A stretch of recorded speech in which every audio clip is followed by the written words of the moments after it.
Hey, everybody, what's up? And welcome in to an athletic fantasy football podcast short here on a Wednesday as we talk through week 3 Survivor. Michael Beller and Derek Van Riper here with you on this Wednesday. DVR last week, an easy one. This week, not quite so easy. We've got an interesting slate ahead of us on Thursday, Sunday, and Monday.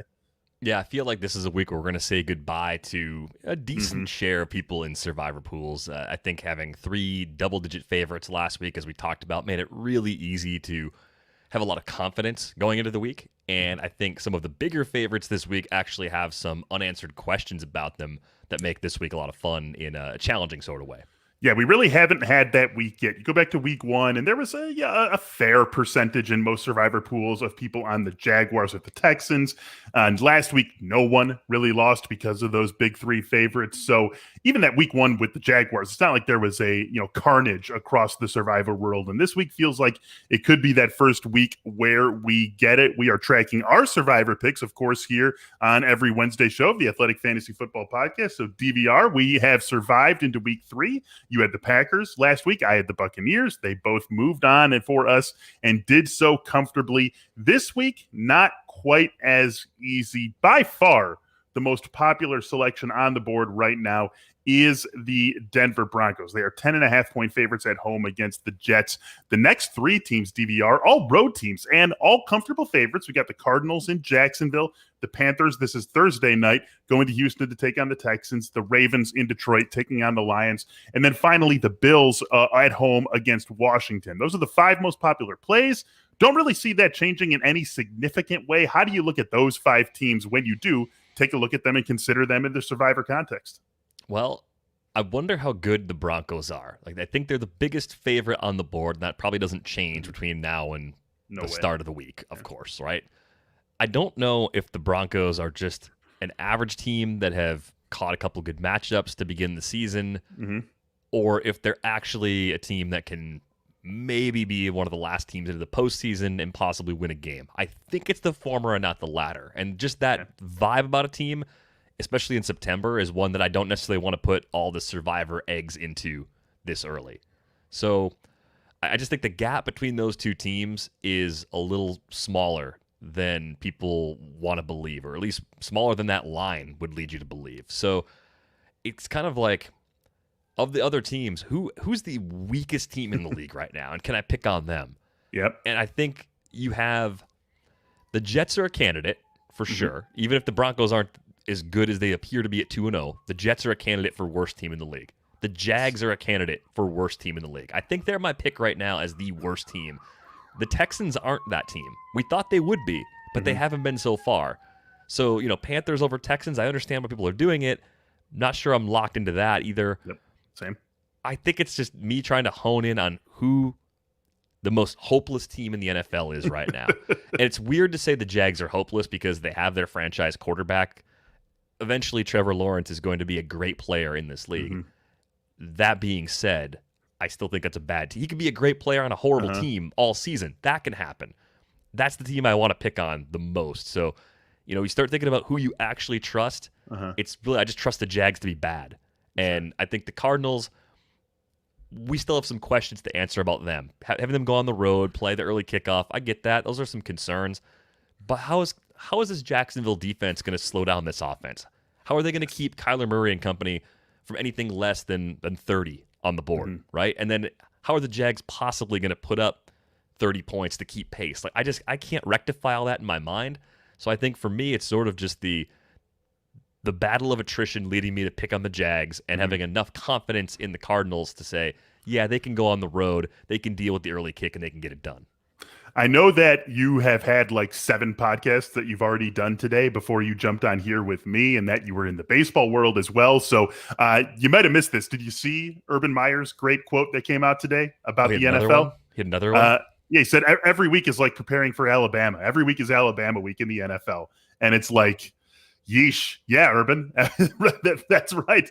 Every week is Alabama week and then some in the NFL, actually, I would say. So, I mean, it's like he's resigned to being overmatched, it feels like already every single week. And so I think this is absolutely a fine pick. It's one of my secondary picks. It's not where I'm going to go for my one true pick. And I think everything that you say about the Broncos holds. And I think maybe I'm a little bit more bullish on them than you are. But I think that they still have a lot to prove before we do buy them as maybe one of those last teams into the playoffs in the AFC, maybe one of those wildcard teams in the AFC. But I still look at them and look at them as the best survivor play this week. And it's for two reasons, DVR. The first reason is that I actually think they're pretty good. I do think that they're a good team. I think that they deserve to be 10.5-point favorites against the Jets at home. And then the second reason is the upcoming schedule is not very friendly to them. Next week, they are home for the Ravens. Not going to like them there. After that, they go to Pittsburgh. Not going to want them there. After that, home for the Raiders. With what the Raiders have done the first 2 weeks, probably not going to want them there. Then a short week where they go to Cleveland on Thursday night. Definitely not picking them there. Then they get Washington at home. That could be a usable spot. Then they're at Dallas. I mean, we're already into November now, DVR, where I'm thinking about maybe I get another opportunity to use the Broncos. So it's those two things combined. I do believe that they're a good team, and this is the best spot to use them for at least the next 6 or 7 weeks. And of course, things could change, but we can only evaluate the situation as we know it now. And right now, this looks like the best time to use the Broncos until we're getting, 2 or 3 weeks away from Thanksgiving. And even then, that might not be the case. That's talking myself into liking them against Washington. And this, I think, is a better spot than that likely will be when they meet Washington on Halloween night. So that is why I am going with the Broncos over the Jets. And I see that you have them as a secondary pick. Would you make an argument for anyone else as a secondary pick other than these Broncos? Yeah, I think the Bills actually caught my eye. Okay. Like, at first glance, I actually thought the Bills at home against Washington were a really safe pick. So I think they're in. I think you're on the other side of this one, so you can explain what you don't like about them. I think they can score plenty of points. There's no doubt about that. The defense will be solid over the course of the season. They just seem like a high floor team at home, especially. I think the Taylor Heineke situation in Washington, it's not terrible. There are worse backups in the league, so they're not a pushover sort of matchup whatsoever. But I think the other way that I think about Survivor, and you kind of alluded to this with the reasoning behind Denver, I'm looking about 3 weeks into the future because the league can change so fast. All it takes is like one major injury and a team can completely collapse. And the identity they have today is completely different than the identity they have 3 weeks into the future. So I would say with Buffalo, they have a run here where I'm probably not using them. They have a buy, I think an early buy in week 7. I probably wouldn't want to use them until about week 8. So I think they also kind of passed the smell test of the next few weeks, probably not going to go on them. And part of the reason for them, though, isn't that they're not favored in those games, but next week the Bills have probably the entire field on them. They're going to be probably the most heavily utilized team in week 4. So I want to sort of get a little leverage now. If I like the matchup in week 3, use them now. I don't even have the option to use them in week 4, and maybe the whole pool gets knocked out in a situation where everybody's on them. It's a great way of thinking. Definitely a strategic way of thinking in a way that'll help you win Survivor pools. I do have them as one of my teams to avoid. I'll just jump down to that and talk about that now. I worry about the fact that we haven't seen that efficient, explosive Bills offense yet this season. Josh Allen has been held in check through the air in both games this season. I mean, even putting up those 35 points against the Dolphins, they really didn't give up these big explosive plays to the Bills. And so I worry about going up against a defense that certainly has fallen short of expectations in their first 2 games in Washington, but still has a very strong group on paper. We saw Arizona in week 1 really give, that was against the Titans. We saw Pittsburgh in week 1 really give Buffalo's line fits. And we know that Washington, even though they haven't played up to the level that we know they can defensively, they can give that Buffalo line fits perhaps as well in this matchup. And so it has me a little bit afraid of the Bills. I also like if I'm going to take a favorite, I want to buy them covering, and I really like Washington getting 8 points in that game. So that's why I'm staying away from them. I'm staying away from the Browns. They are at home against the Bears. Justin Fields will be starting for the Bears in this game, but even before that was announced, I was off the Browns. Too many injuries. We know Odell Beckham probably doesn't play. Jarvis Landry definitely doesn't play. They've got some offensive line injuries as well.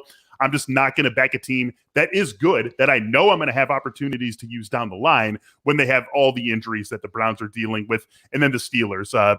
Ben Roethlisberger pectoral injury. They have had zero explosion on offense, even if Roethlisberger plays. How much do you like that offense against the Bengals, a defense that really has improved this year? I just don't want to buy them either in what could be a very low-scoring first to 20 win sort of game. So those are the teams that I am avoiding this week. Who do you have as a team to stay away from? I'm actually staying away from Carolina, going on the road for the short week, going up against the Houston team, even though the Texans are throwing Davis Mills out there at quarterback.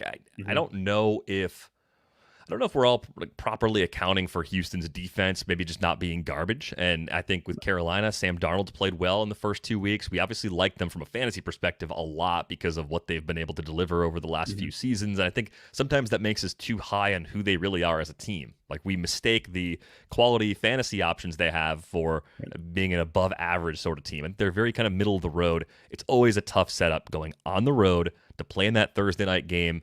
Not as bad doing it in week 3 as it is to do it in, say, like week 13, but I'm not comfortable with that situation, even though I think a lot of people are going to be on them. I think they're, of the popular teams this week, again, we're talking the top 3, the Broncos, the Cardinals, and the Panthers being the most popular.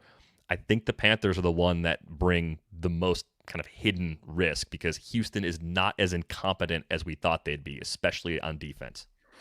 Something that I keep leaning on with the Texans is something that Aaron Reese, our Texans beat writer, said to me back in the summer when we were going through our beat writer previews before training camp started. And he wasn't saying they're going to make the playoffs. He was saying they're going to be a bad team, but that they might not be as bad as people expect them to be because they have so many veterans on both sides of the ball. And there's just a ton of veteran presence, a ton of know-how, a ton of understanding of how to get through a full NFL season that they might be 5-12 bad, 6-11 bad, but they're probably not going to be 2-15 bad. And that's just something that's been in the back of my mind with respect to the Texans. And so this feels like a sort of spot where maybe they lose. I'm definitely picking the Panthers to win this game, but I don't know if it's going to be a comfortable survivor night if you back the Panthers as well. So even in pools where I do have to pivot off of my preferred pick, which I do in one where I did use the Broncos as a roll of the dice in week 1 when they were playing the Giants, they are not going to be the team that I go after. Another popular team, the Ravens, that's one who I would like as well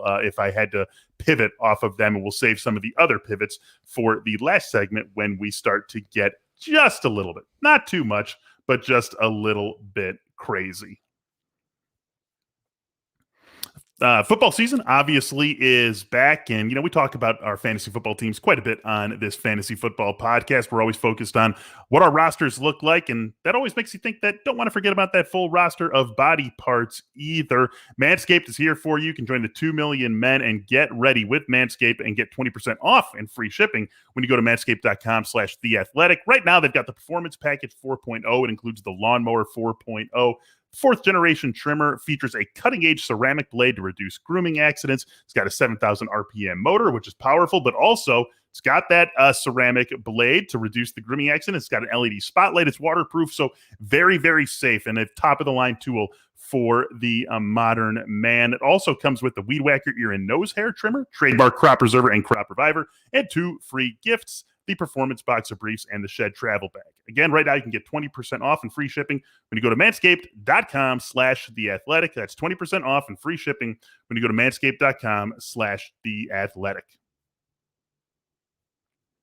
Fight Camp brings the boxing and kickboxing gym right to your home with full body workouts that you'll actually look forward to doing and a freestanding punching bag that can take your hardest hits. Fight Camp is made for beginners all the way up to experienced boxers. So really any level that you are at, you can find something that you are looking for with Fight Camp. It is a great workout, and something you got to love about it is that not only does all the equipment come with it, but it includes a workout plan that will help you learn the skills you need to do the workouts and then follow along and advance in your workout. It's great for kids as well, something that really the whole family can participate in. You can learn from 6 highly qualified trainers, all with real fight experience. And you can pay for your Fight Camp over 24 months for less than the cost of a boxing gym, and you get it right away. Plus, Fight Camp offers free shipping and a 30-day money-back guarantee. Just go to joinfightcamp.com/athletic. Again, free shipping and a free 30-day money-back guarantee when you go to joinfightcamp.com/athletic.